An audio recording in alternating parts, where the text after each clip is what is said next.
Këtë epizod në In Life do të ndiqni. Qilieta në Life Stories tregon planet e saj për martesën. Fustanet perfekte ditën e Shën Valentinit, Nina ka disa ide. Ëmbëlsoni me recetën e Shef Alfios. Këtë javë ai përgatit një cheesecake. Agrulla ka i rrëfen prapa skenat e jetës së një komediani. Me ka për një ditë romantike, Sara e di se çfarë ju duhet. Sa e vështirë është t'i afrohesh kuajve, e mësoj me Retin. Jeta në 1 minutë e Beatrix Ramosaj.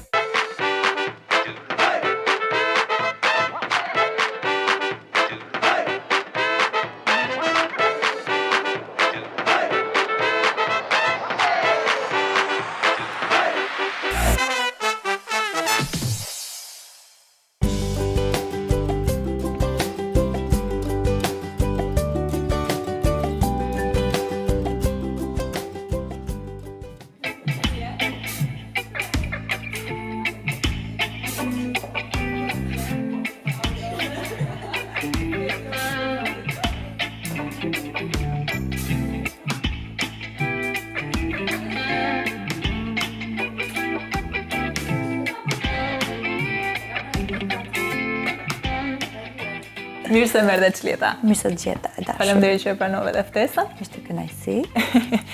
Më thuaj një çik, të kthehemi pak në kohë, le të themi. Ti e ke filluar karrierën tënde, le të themi, muzikore shumë vite përpara. Megjithatë në fillim ke dalë si mis apo jo?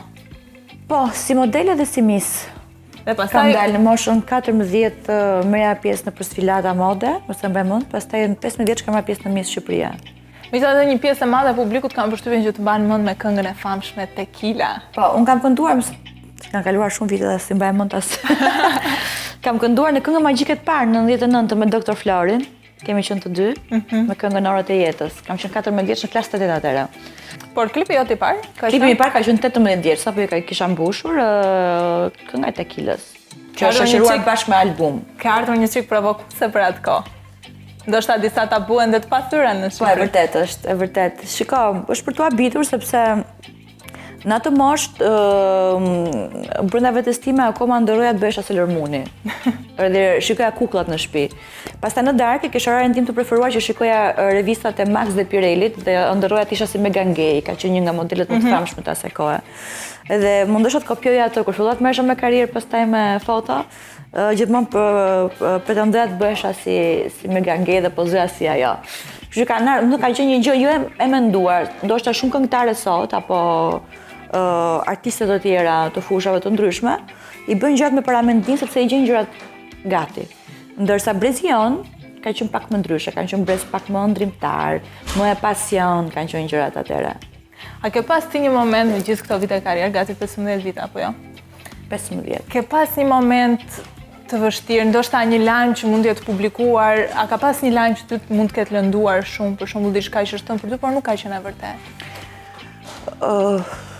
Ka shumë lajme në tërë të vite që unë si mbaj mend, po që sot ishte diçka që do veçoja ka qenë ndoshta një lajm që patën shkruar kur unë kam qenë shtatzan me Fernandon dhe doja ta deklaroja vetë atë lajm, se mezi prisa ta deklaroja.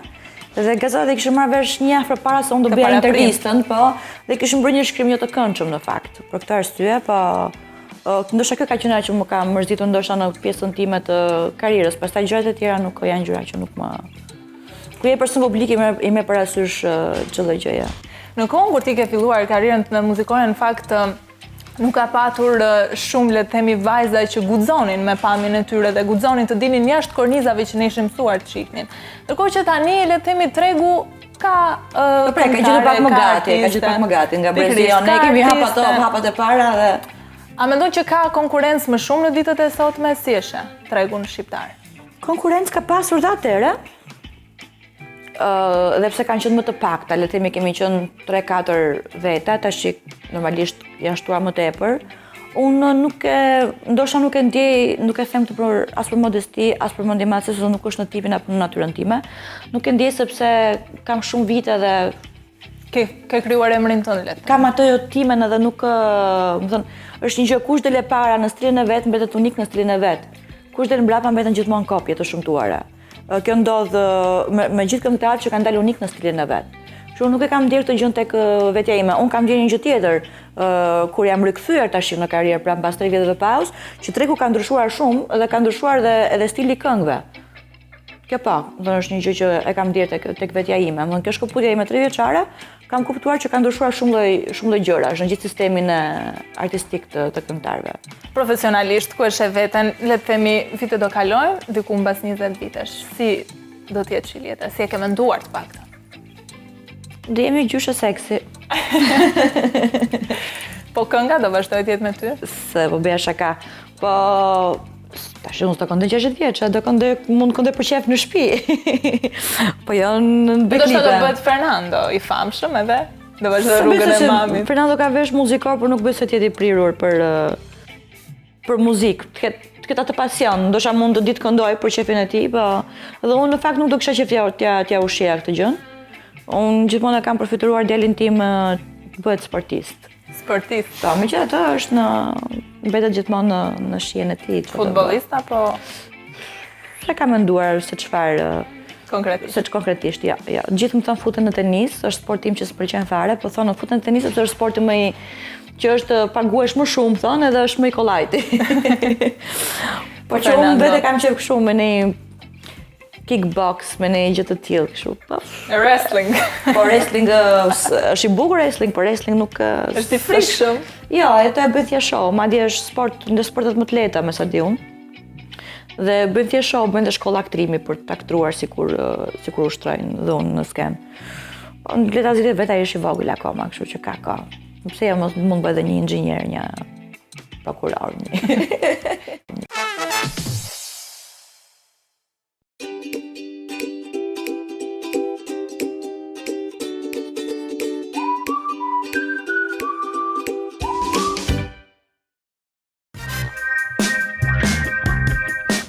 Përshëndetje, jeni prapë me mua Ninën.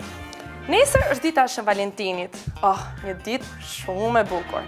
Prandaj, të gjithave me siguri ju ka kapur emocioni se si do dukeni nesër dhe çfarë do vishni edhe çfarë do i blini atit për Shën Valentin. Prandaj, unë kam bërë disa zgjedhje në rubrikën Shopping Live se çfarë të blini edhe çfarë lingjerisë që të dukeni edhe më bukur. Përveç asaj, do ju tregoj si të kombinoheni nesër dhe të shkëlqeni. Retro Classic. Ky fustan stili viteve 60 është i preferuar im nga Ret Valentino. Dhe po imagjinoj të veshur nga mëngjesi duke e kombinuar me balerina e deri në mbrëmje me taka. Dhe ajo që më pëlqen te ky fustan është tekstura e zemrave, me detajin e fjongus që e bën belin të duket edhe më femror. Më besoni, fustanet të shkurtër ose mini fundet janë zgjedhja më perfekte, e sidomos kur bëhet fjalë për darkën e Shën Valentinit. Për ta bërë më cool, visheni me një xhaketë lëkure sipër. E kuqe e zjarrt. Okej, jam gati për të kërcyer. Keni vendosur që natën e Shën Valentinit ta kaloni duke kërcyer, atëherë ky është fustan i duhur. Më pëlqen shumë pjesa e dantellës para. I jep një feminilitet të papar. E kam kombinuar me stileto të thjeshta të zeza. Mos harroni, make-up sa më të thjesht, edhe buzët flak të kuqe.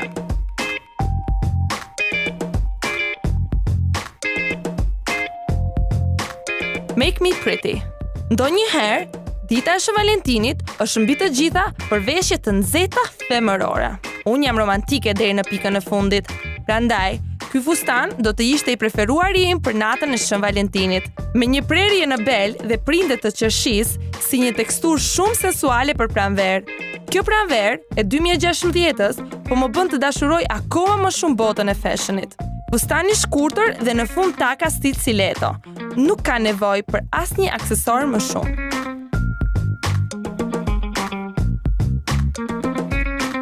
Ky fustan Ret Valentino, një dashuri për mua. Më pëlqen shumë tekstura e këtij fustani, e gjitha me lule shtrydhe. Me prerje shumë të strukturuar, mëng të gjëra dhe prerje në bel. Nuk ka nevojë për asnjë aksesor më shumë. Këpucë stiletto ose në rastin tjetër mund të vishni edhe balerina. Ky Shën Valentin do vi edhe më romantik se herave të tjera më duket.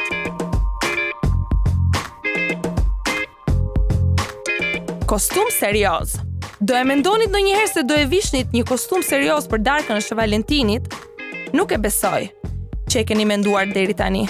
Ja, unë sot po ju propozoj një veshje të tillë. Duhet të guxoni.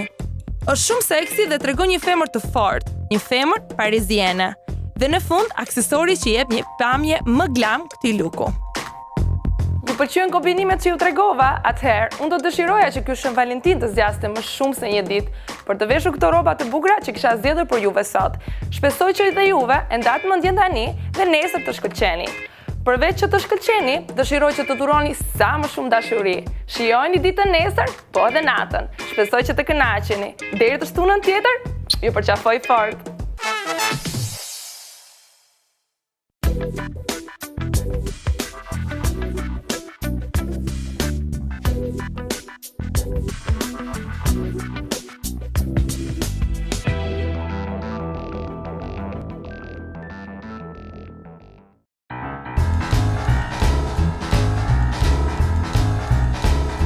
Për ata që dita e nesërme është një ditë speciale, po e kam fjalën për Shën Valentin për ju që keni harruar, jam këtu që sugjeroj disa ide të thjeshta për pjesën e make-upit, por edhe për flokët, për një dark romantike. Për ata që dita e nesërme është thjesht një ditë, pa merak nuk jeni vetëm. Kjo gjë mund t'ju shërbej për një dark më miqt. Në fillim aplikojmë korektorin sipër syve në mënyrë që të krijojmë një bazë ku pluri mund të ngjitet. Marrim letër ngjitse, e presim në 2 pjesë dhe para se të vendosim të cepat e syve, mundohemi të heqim shumicën e ngjitsit në dorë. Aplikojmë plur sysh të herët e kocka e syrit. Mundohemi të sfumojmë duke e tërhequr jashtë. Te pjesa e brendshme aplikojmë plur në formë likuide në nuancë argjendi. Për të theksuar ngjyrën, vendosim mbi të plur në nuancën flori. Fokusohemi të sfumojmë sa më shumë plurin për një nuancë sa më natyrale. Dhe tani po jemi gati për të aplikuar penelin për të theksuar formën e syrit.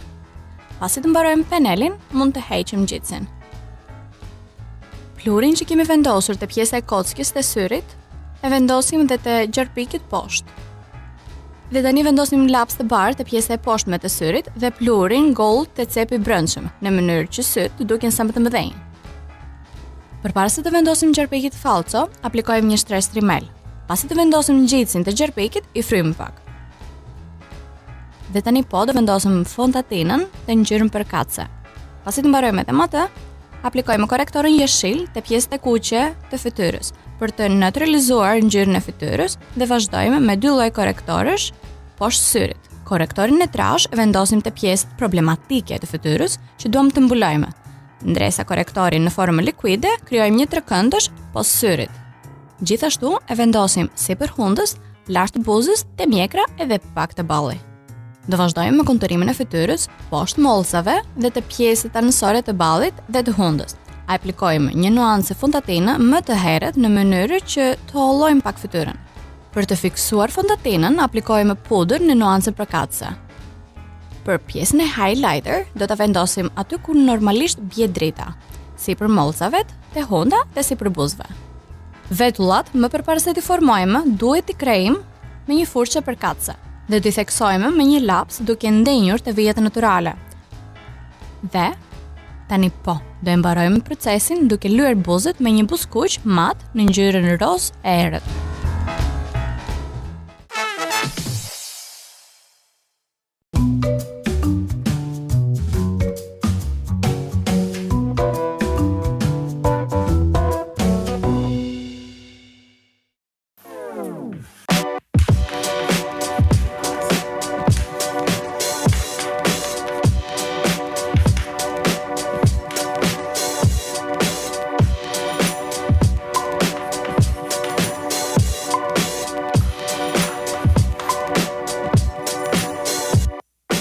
Përshëndetje, jemi në Food for Life, unë jam Alfio, jemi afër Shën Valentinit dhe kam për juve një ambelësirë fantastike, si do mësoni, do e bëjmë me formë zemre normalisht. Sot do ju mësoj si të bëni një cheesecake, shumë të shpejt, shumë e mirë, shumë e lirë, si gjithmonë. Për cheesecake-un na duhen 200 gram pana, 100 gram gjalp, 100 gram qumësht, 75 gram sheqer, 100 gram mascarpone, 100 gram Philadelphia, fruta pyllë ose lule shtrydhe dhe biskota. Unë zgjedh biskotat me çokoladë brenda se pëlqejnë më shumë dhe janë më të mira. Edhe mos harroni gjithmonë gelatinën, mjaftojnë 2 fletë për dozën të dyja akun. Edhe vazhdojmë me përgatitjen e cheesecake. Kemi gjithë ingredientet për cheesecake-un. Në radhë parë që vazhdojmë zbusim gelatinën në ujë të ftohtë. Mjaftojnë 5 minuta derisa zbutet.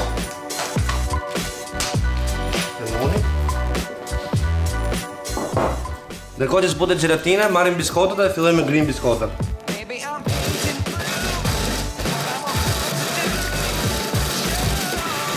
Biskota është gati, kemi grirë biskotën, tani vjen rradha që do shkrim gjalpin, me pak nga sheqeri që kemi, duhet karamelizzojmë dhe do bashkojmë me biskotën. Gati? Marrim pak nga sheqeri dhe karamelizzojmë sheqerin.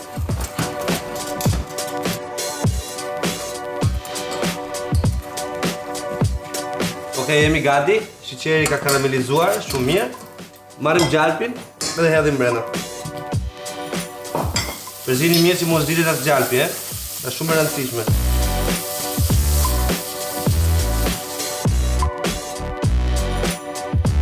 Gjalpi është kryer, edhe tani vendosim biskotën. Okej.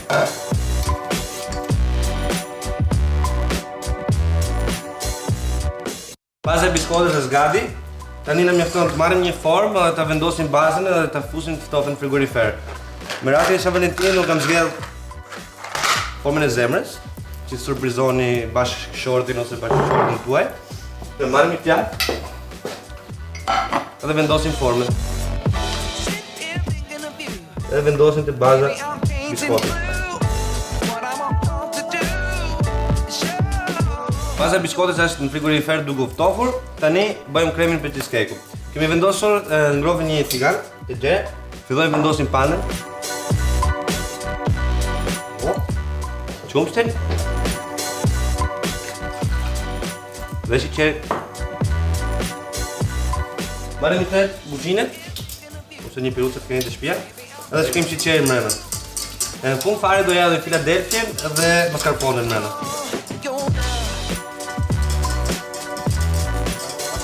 Sheqeri është kryer. Tani vendosim mascarpone. Okej. Dhe Philadelphia direkt.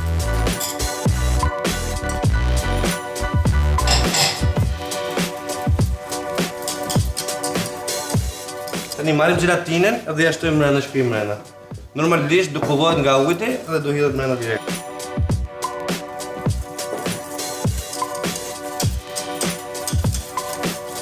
Jemi gati? Kemi është gati? Po thuj që amëlsira po përfundon. Marrim biskotën që kemi përlënë në frigorifer parë. Biskota është ftofur, ja është bashkuar shumë mirë bashkë sforcu. Tani do I hedhim pak nga kremi.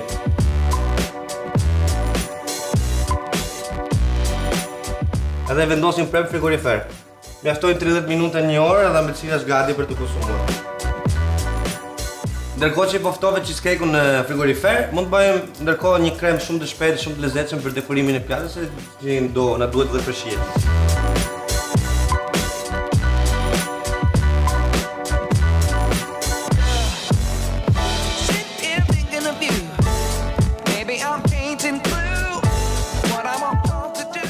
Amëlsira tani është gati, do të jetë në piksur, ta marrim nga frigoriferi dhe të bëjmë servimin e pjatë.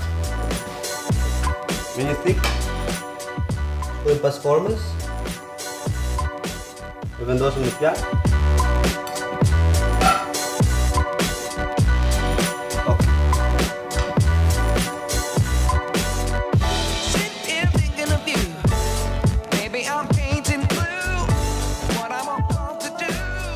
Kjo është receta ime për sot. Shumë e thjeshtë, shumë e shpejtë dhe shumë e mirë. Provojeni, është fantastike. Shihemi sërish javën tjetër në Food for Life. Faleminderit shumë dhe ju bëf mirë. Mirëpafshim.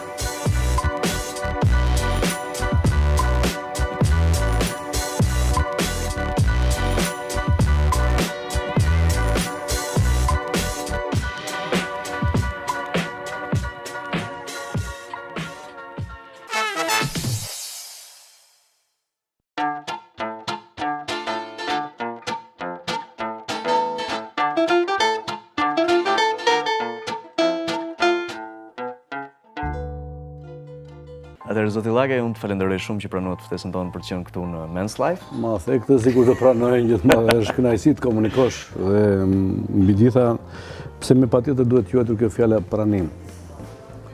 Tani, mirë është të shikohesh, mirë është të dëgjohesh. Patjetër, mbi gjitha mirë është të jetosh në simbatinë e të tjerëve. Ne kemi disa pyetje për juve, për sa i përket botës tuaj, mënyrës tuaj. Personalisht unë kam një vlerësim të jashtëzakonshëm për juve si figurë. Faleminderit. Jam rritur me humorin tuaj. Edhe fillimi i pyetjeve, fillimi i interesit po themi për ju, është duke qenë se njiheni pa diskutim si një prej personave më karizmatik, më energjik, më humoristik në botën e spektaklit, në gjithë Shqipërinë pa diskutim. Çështja është si ja dilni që t'jeni kreativ çdo javë?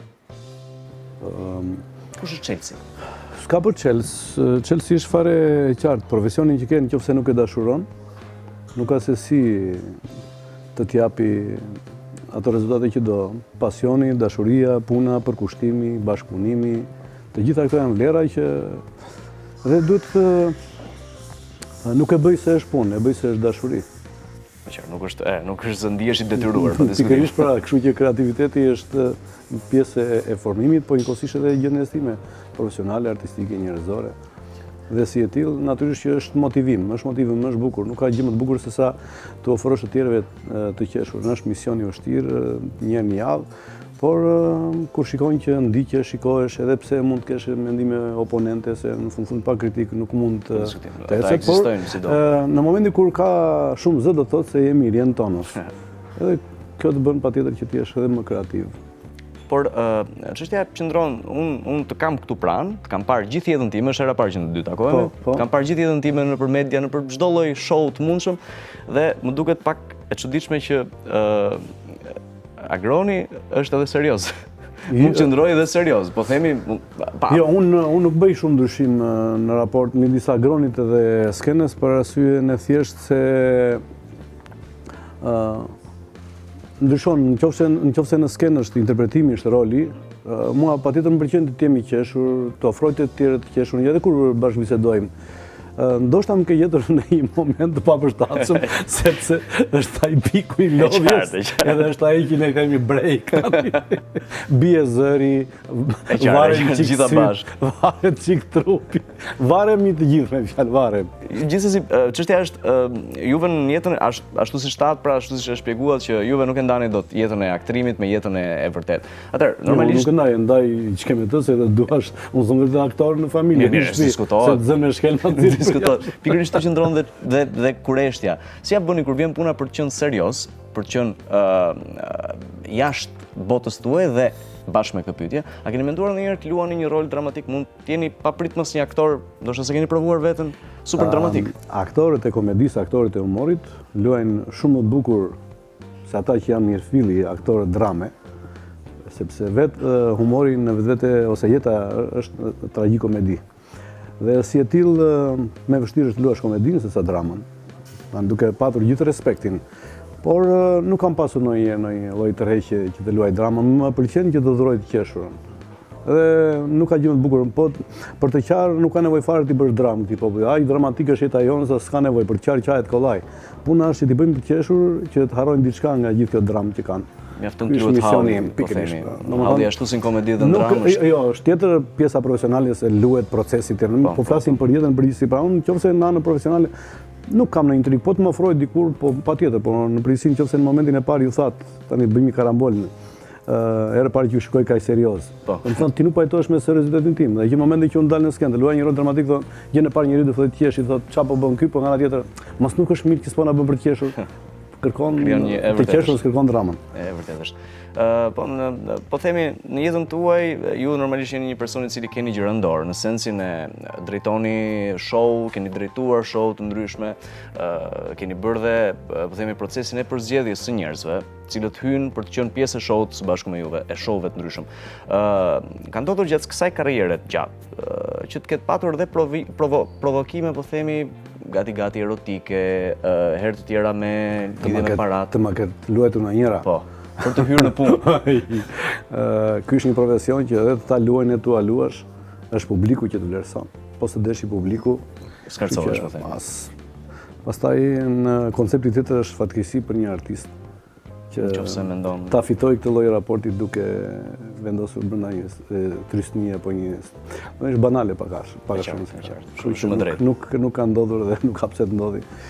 Unë mendoj se arti është një oqean i madh. Dhe nëse do marrësh në zgjedhësh një të paaft në skenë ose një që është kaq në humor, është si të thuash të marrësh Bretkosën ti thuash noton në oqean.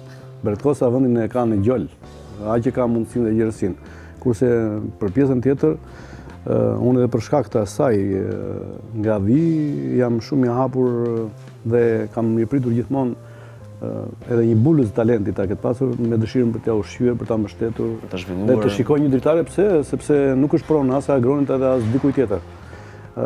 Është mirë që të kesh një talent, t'ia zbulosh talentin, t'ia ushqesh, t'ia pasurosh, edhe një ditë bukur tash është. Tjetër gjë që duhet të përgatitesh me veten tënde, që në momentin që përgatitesh për të bërë një nder të tillë, do të përgatitesh edhe për mos minjojë nga krau tjetër. Kjo është marrëdhënie tjetër. Por ti bëj tënde në prisi, unë jam udhëhequr nga kjo. Edhe me ndërgjigje të pastër, pa pritur që në kraun tjetër të më vi minjoja. Ky është realiteti, kjo është Shqipëria. Në qartë.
Jemi një ditë para Shën Valentinit dhe do thoni ju çfarë do bëjmë për Shën Valentin te Life is Better with Friends.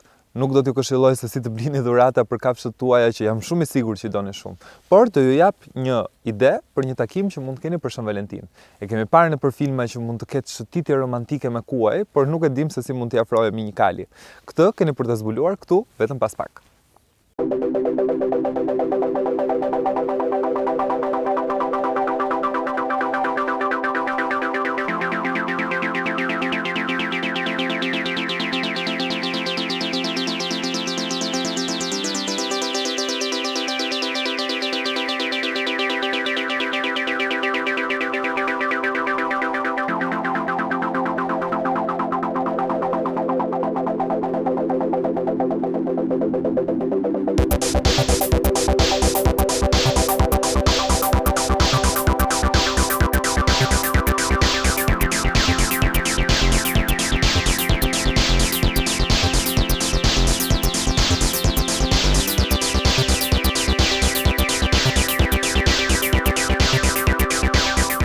Gjë e parë që duhet të bëjmë është që të shohim nëse kali është i qetë, pra t'i lexojmë gjuhën e trupit. Në momentin që i ka veshët para, duket se është në qetësi, nuk është se po bëm veprime shumë të shpejta, jemi në rregull për t'u afruar. Në momentin që është duke ngrënë ose ka kokën e ulët, atëherë duhet të bëjmë kujdes, pasi mund edhe të trembet shumë kollaj. Ndërkohë që afrohemi kalit, është shumë e rëndësishme që t'jemi gjithë kohës duke i folur dhe mundësisht nëse i dini dhe emrin të flisni në emër. Shila! Shila, si që shikoni, ktheu një sy edhe një vesh nga unë. Kjo tregon që mua më ka parë. Shila. Kjo është një nga shenjat që nuk doj që t'i afrohemi. Në momentin që ju afroheni kalit dhe fillon edhe largohet, kjo është një shenjë që bëni mirë mos t'i afroheni. Bëjmë edhe një tentativë tjetër për t'u afruar me kalin, po ju çuna arrini aty nga mbrapa se ndoshta u tremb dhe prej jush. Shila, si e? Çfarë bëm? Si po rri këtu? Nëse ju arrini ta shikoni, unë po e përkëdhel direkte te pjesa e shpatullave dhe me të dyja duart. Kjo është gjëja më e mirë që mund të bëni. Dhe kur i afroheni një kali, mos e shikoni drejt në sy, pasi është pak sa e rrezikshme dhe ja shef si kërcënim. Mund të shikoni te gjunjt, që që të keni një vend të mirë ku ta shihni dhe që mos të trembet. E rëndësishme është që pasi të keni mbaruar së përkëdheluri, mjafton vetëm që ta shtyni pak dhe të bëni 2 hapa mbrapa. Pasi bëni 2 hapa mbrapa, mund të largoheni dhe të ktheni kurrizin. Edhe Shila vazhdoi për punën e vet.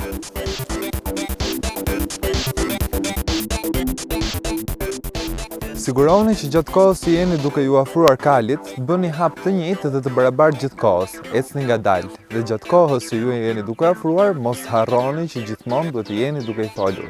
Shila, Shila, unë po vija të ty, po afrohem avash avash, po vi këtu të ty sepse dua të të përkëdhej. Çfarë po bë? Po kënaqesh në çik? Ha? Si po të duket kjo? Ha? E vogla? Është e rëndësishme që ju të flisni gjatë gjithë kohës kalit, pasi ai do të di se ku ndodheni. Siç e shikoni edhe Shila është gjatë gjithë kohës duke kthyer veshët për të dëgjuar se ku ndodheni ju. Pasi kuajt e kanë më të zhvilluar dëgjimin se sa shikimin. Këto ishin disa nga teknikat dhe këshillat bazë se si duhet t'i afroheni kuajve. E mira është që t'jeni me një instruktor gjatë gjithë kohës, pasi nuk i dihet asnjëherë se ç'ndodh ndodh. Kuajt nuk është se janë kafshë të rrezikshme, por janë shumë të fuqishme, kështu që duhet të bëni shumë kujdes. Dhe mos u përpiqni kurrë të bëni këto gjëra vetëm. Kjo është gjithçka që kishim përgatitur për këtë javë dhe ne do të takohemi prapë javën tjetër.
Si ka ndryshuar jeta jote tani që Fernando ka ardhur në jetë që nga lindja e djalit?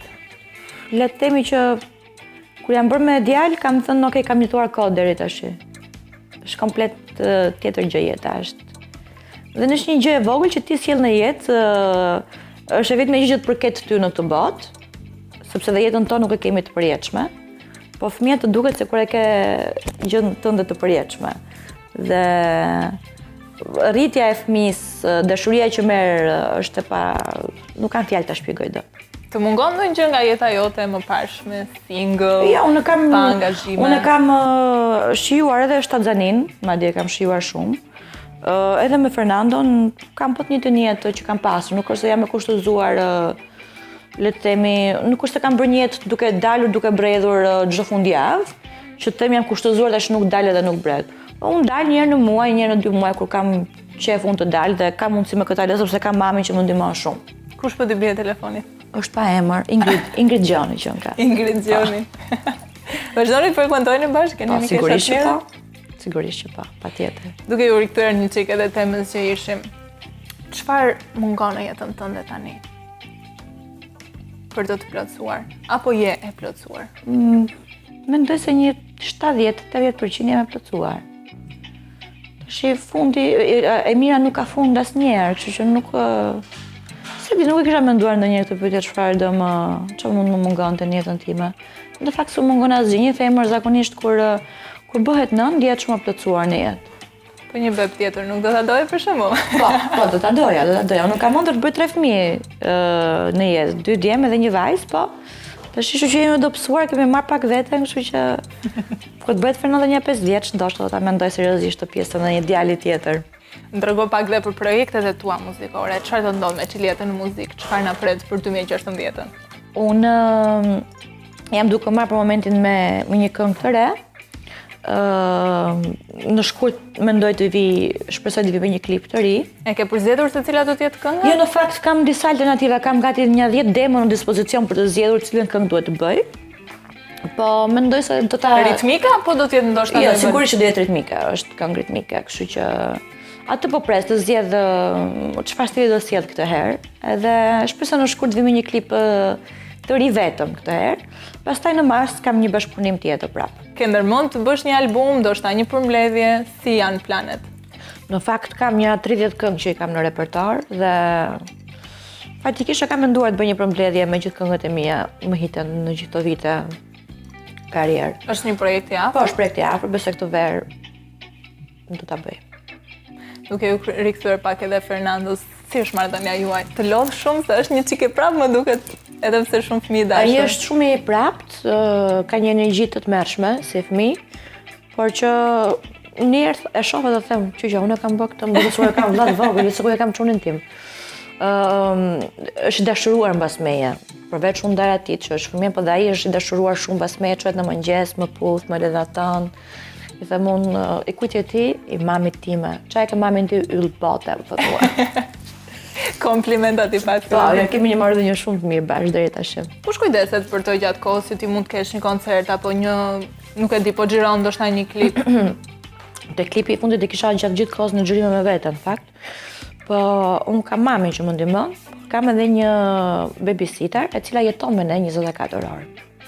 E kemi si njeriu në shtëpi, le të themi, që më ndihmon në rritjen e djalit. Ti je shuar si një vajzë që del jashtë kornizave. E në fakt ti aktualisht bashkëton apo jo me partnerin tënd. E ke menduar pjesën e martesës të bësh ndoshta pak më tradicionale apo do ja lëm kohës këtë pjesë? Po gjatë në jetën time erdhën aq shpejt. Dhe më thënë unë kisha 3 muaj me Kristin që ishëm të dashuruar bashkë dhe në këto 3 muajve unë kella shtatzan me dashje, nuk është ishën një që ndodhi pa dashje. Dhe gjatë erdhën aq shpejt ose që nuk u mendua fare as kjo dasma. Pastaj partnerët shqiptar nuk është se janë si partnerët shqiptar që kanë ato partnerët e huaj, dhe nuk janë si partnerët se bëra lëmsh dinja. Nuk është se janë si meshkujt shqiptar që janë tipik më të dasma tradicionale, janë pak më ndryshe në... Nuk e kam diskutuar ne me Kristin temën e dasmës, por që nuk është se na bezdis ky fakt. Nuk është se kemi një marrëdhënie, le të themi, një familje tipike shqiptare që neve jetojmë 24 orë bashkë dhe nuk shkëputemi në asnjë moment. Unë dhe ai kemi një jetë që ai ikën dhe vjen, rrin 3 muaj, ikën 2 muaj, sepse është me punë gjithkohon, ka impenjimet e veta. Po Fernando si e ka marrëdhënie, në shumë i lidhur me teatrin? Ai është përveç se është kopja e babait vet në total në paraqitje. Vërtet? Edhe në natyrë. Fernando do më shumë teatrin se sa më do mua. Ndoshta sepse ty të ka 24 orë prandaj, po ose kur vjen ai tërbohet fare, pastaj sa i sjell edhe kështu makina, motorra e gjëra edhe. Interesantgjime pak fjalë. Çiliet, shumë faleminderit për kohën tënde. Faleminderit. Ishte shumë kënaqësi. Faleminderit juve.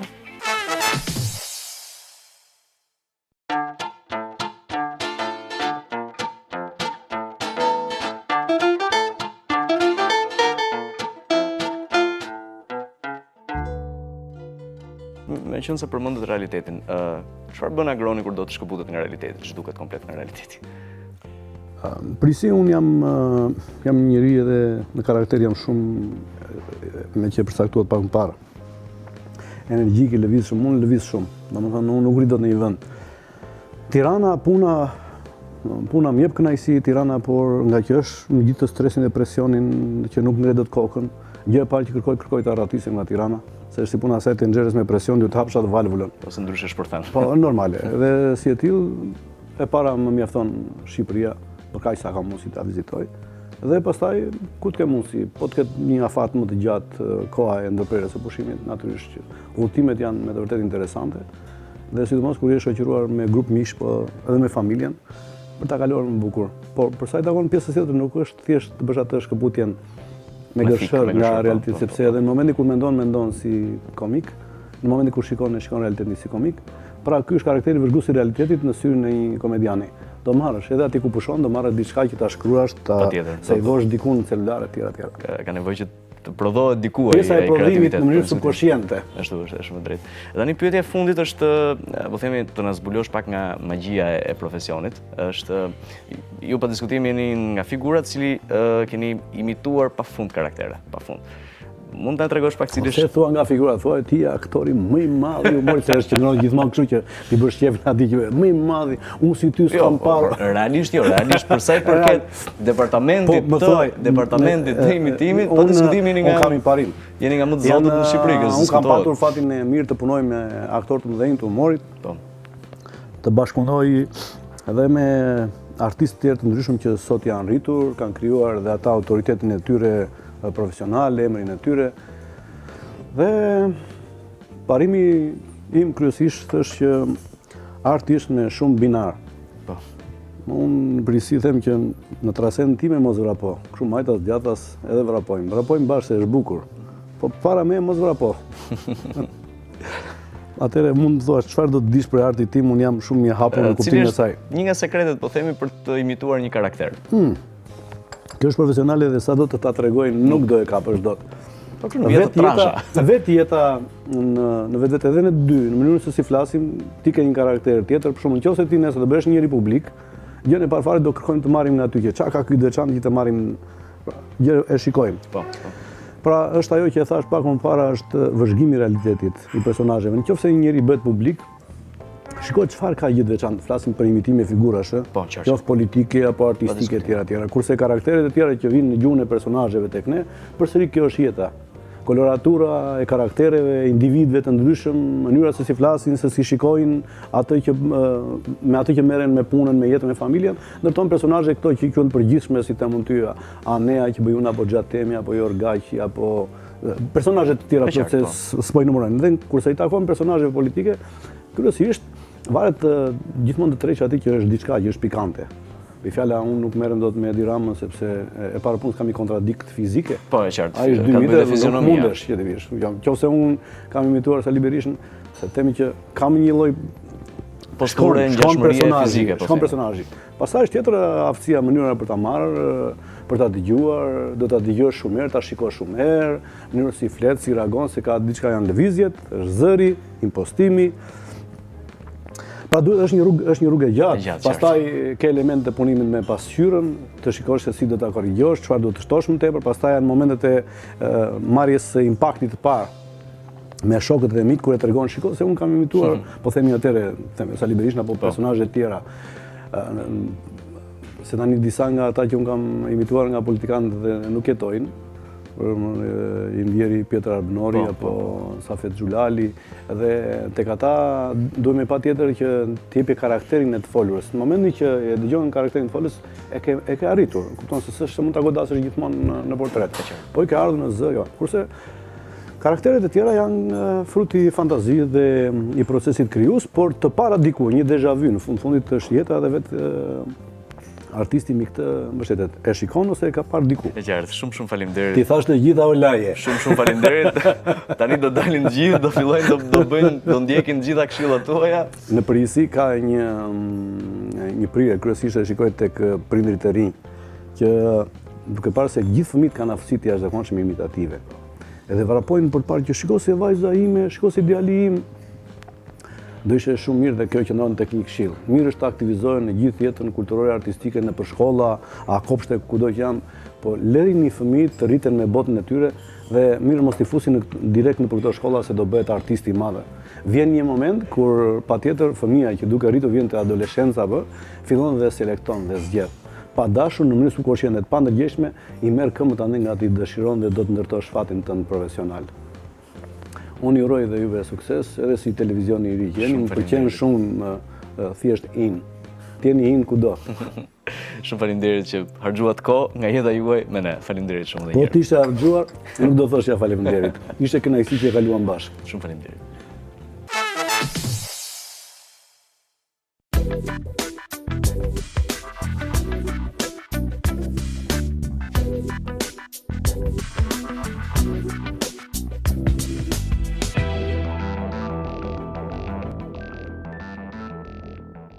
Dhe tani që mbaroj me pjesën e make-upit, do vazhdojmë me flokët. Një model flokës që personalisht e preferoj dhe kombinohet tepër bukur me këtë lloj make-upi janë ondet. Çfarë do na duhet? Një mash, një kapse edhe disa karfica. I ndajmë flokët në seksione duke nisur nga poshtë deri lart.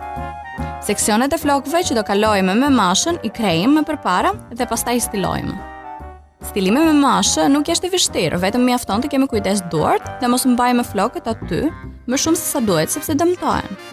Për onde natyrale nuk I mbajmë flokët e kapura te masha shumë, por vetëm për disa sekonda dhe pastaj lirojmë.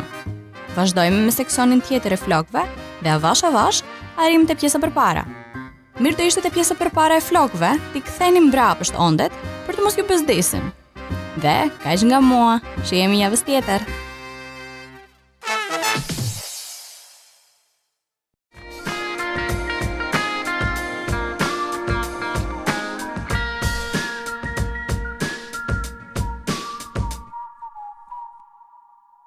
Beautiful girls all over the world I could be chasing, but my time would be wasted. They got nothing on you, baby. Yeah. Nothing on you, Nothing on you, babe. Nothing on you. I know you feel Shën Valentini. Kemi ardhur sot në një dyqan lulesh në Flor Market, sepse ka ardhur Shën Valentini, siç e dim që të gjithë, përqendrohemi që të blejmë lule për njerëzit tonë të zemrës. Unë në fakt nuk është se e kam në plan, por ajo që më intereson më shumë mua të di është se si është jeta e një floriste, pasioni dhe dashuria që kanë ata për lulet, dhe të dim dhe 2-3 sekrete se kush blen më shumë lule, meshkujt apo femrat, dhe si I duan ato lulet.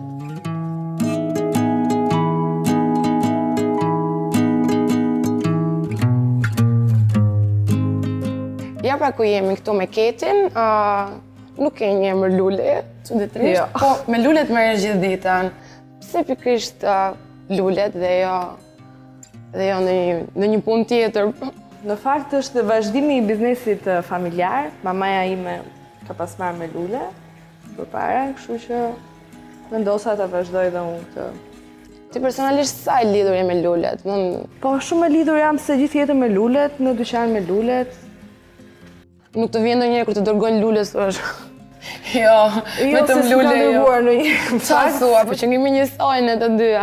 Në fakt, rubrika sot më erdhi për shkak të Shën Valentinit. Unë jo se doja ta ankosha që të thoja se më kanë bërë lule, po është kjo situata tani, vërtet shqiptarët janë bërë kaq të ndjeshëm ndaj luleve apo shqiptarët janë bërë shumë të ndjeshëm nga luleve, kanë ca preferenca si për shembull zemrat, për Shën Valentin, lulet e kuqe. Po këto zemrat e mbushura plot me lule tani me çokoladë, me gjëra.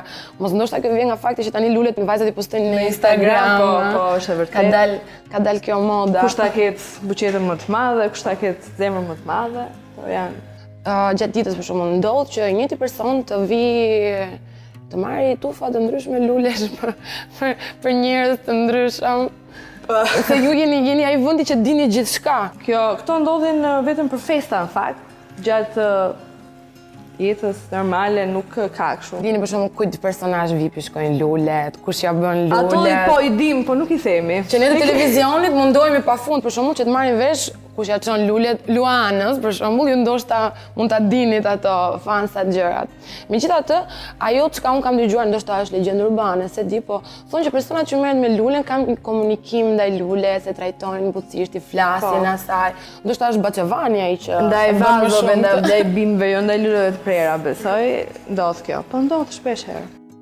Çfarë ka një trajtim specifik që I bëhet luleve, për shembull këtu ke juve, çfarë për kujdesje kërkon lulja? Po lulet priten her pas here, gjatë ditëve, lulet e prera flas, I hiqen gjethet, pastrohen, I mbahen në ujë të ftohtë, në frigorifer. Këto janë, ndrohet uji shumë shpesh. Po për personat që marrin një buqet me lule, sa është jetëgjatësia e kësaj buqete ose çfarë mund të bëjë që ta mbaj sa më gjatë në jetë? Po do zgjasë, mund zgjasë 2 javë, duke i ndruar ujin një herë në 2 ditë, duhet i pastrojnë. Kjo është, nuk është se ka ndonjë. Ose mund t'i bini shkurt bëni një foto dhe e keni kujtim për gjithë jetën se lulet do vyshken. Dhe ne faktikisht me Ketin do ndjekim një procedurë që Keti na bën një buqet. Nuk e di kujt do ja çojmë se duhet se neve s'na i sjell një mister. Do lëmë edhe neve sekret. Meshkujve s'besoj se do ja çojmë, se unë për vete jonjë, si single që jam, nuk kam ndonjëri që t'ja çoj lulet. Megjithatë është shumë interesante procedura dhe ne gjatë bërjes së buqetës do bëjmë dhe pyetje tjera interesante.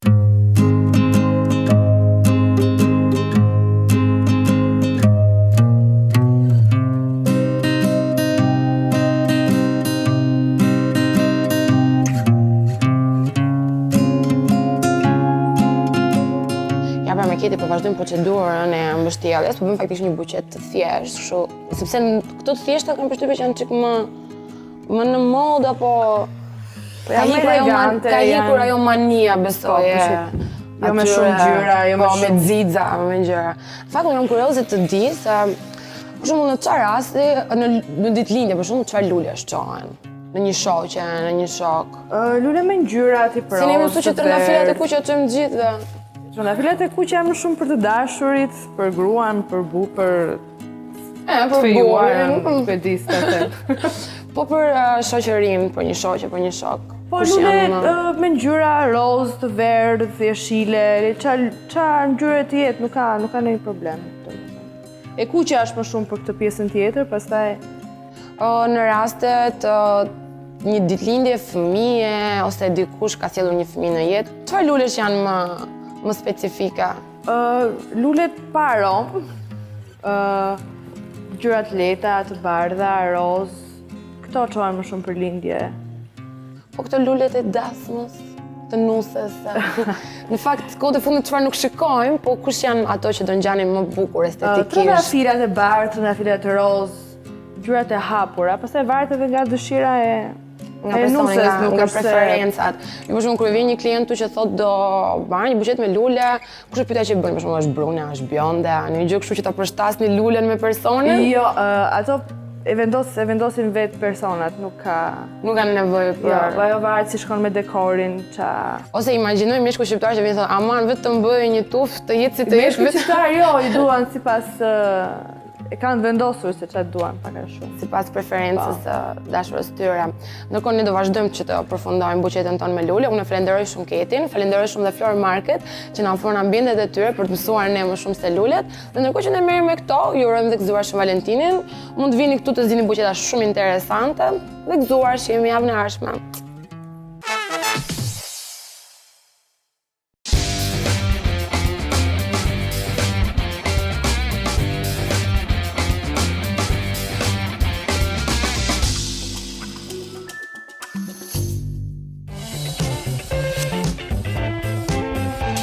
Si ndihesh tani pas dancing? Në formë. Me sa suflaqe e mbyllë këtë aventurë? Me shumë, me vetë. Po tani çdo video do e kesh duke kërcyer? Pse jo? Si ndihesh që e ke lidhjen publike? Rahat. Po ajo fshehtësia nuk kishte lezetin e vet? Aha. Angelina apo Argentina? Të dyja. Apo Arbëria? Edhe Albria. Po vëllai ç'thot? Vllai me pushime. Si do jetë kënga jote e radhës? Dance hall. Plane për ndonjë album? Po. Me kë producent do të punoje? Jay-Z. Me kë këngëtar do të bashkëpunoje? Drake. Qen apo mace? Qen. Snapchat apo Instagram? Instagram. Beyoncé apo Rihanna? Rihanna. Rock apo hip hop? Traton veshja, rock. Kapele apo kapuç? Kapele. Kafe apo çaj? Kafe. Beer apo vodka? Të dyja. E bardhë apo e zezë? Black. Ngjyra e preferuar? Black. Sa gjuhë të huaja di? 3. Vendi më i bukur në botë? La Pashtica e Podujevës. Çfarë të frymëzon? Çdo gjë e bukur. Kush të ndihmon të ecësh përpara? Vetja ime. Momenti që të ka falur më shumë emocione. Dalja vllajt në skenë. Ekziston princi i kaltër? Of course. Kush të mungon? Babi. Kujt do t'i thuash që e do shumë? Mamit, vllajt, tezës, gjyshes, Ervit, gjithëve. Mund të na bësh një piruet? No.